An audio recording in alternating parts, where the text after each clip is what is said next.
হরে কৃষ্ণ। জয় শ্রীমদ্ ভাগবতম কি। তো আগামীকাল রবিবার, আগামীকাল হচ্ছে ভাদ্র পূর্ণিমা এবং ভাগবতম জয়ন্তী, ভাগবতমের মহিমা দিবস। তো একটি বিশেষ দিন।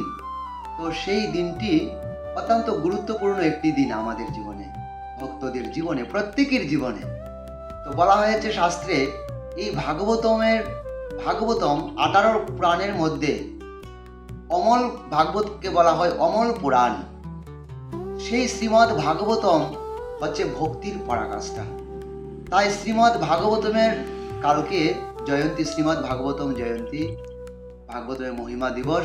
তো শাস্ত্রে বলা হয়েছে যে সেই ভাদ্র পূর্ণিমা ভাগবতম জয়ন্তীতে যদি কেউ ভাগবতমকে সোনার সিংহাসনে রেখে পূজা করেন, তাহলে তিনি সর্বোচ্চ গতি প্রাপ্ত হন।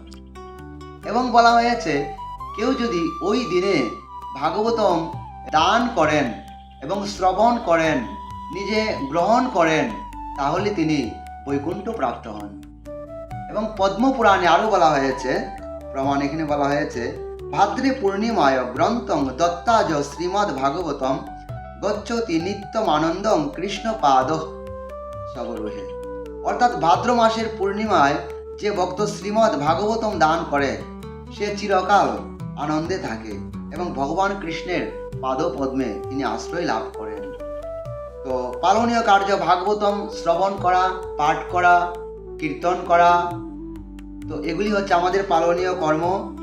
তো তাই প্রত্যেকের উচিত ওই দিনে, তো আজকের সারা পৃথিবীর সমস্ত মানুষ ভাগবতম অধ্যয়ন করে। শ্রীল প্রভুপাদ যে ট্রান্সলেট করেছেন শ্রীমদ্ ভাগবতম, তো সেই শ্রীমদ্ ভাগবতম অধ্যয়ন করে সারা পৃথিবীর মানুষ আজকে ভগবত ভক্তিতে যুক্ত হচ্ছে। আসুন আমরা সকলেই শ্রীমদ্ ভাগবতম অধ্যয়ন করি এবং অন্যকেও অধ্যয়ন করতে আমরা উৎসাহিত করি। সেইভাবে আমরা আমাদের মনুষ্য জীবনকে আমরা সার্থক করতে পারি। জয় শ্রীমদ্ ভাগবতম কি। জগৎগুরু শ্রীল প্রভুপাদ কি। গৌর প্রেমানন্দে।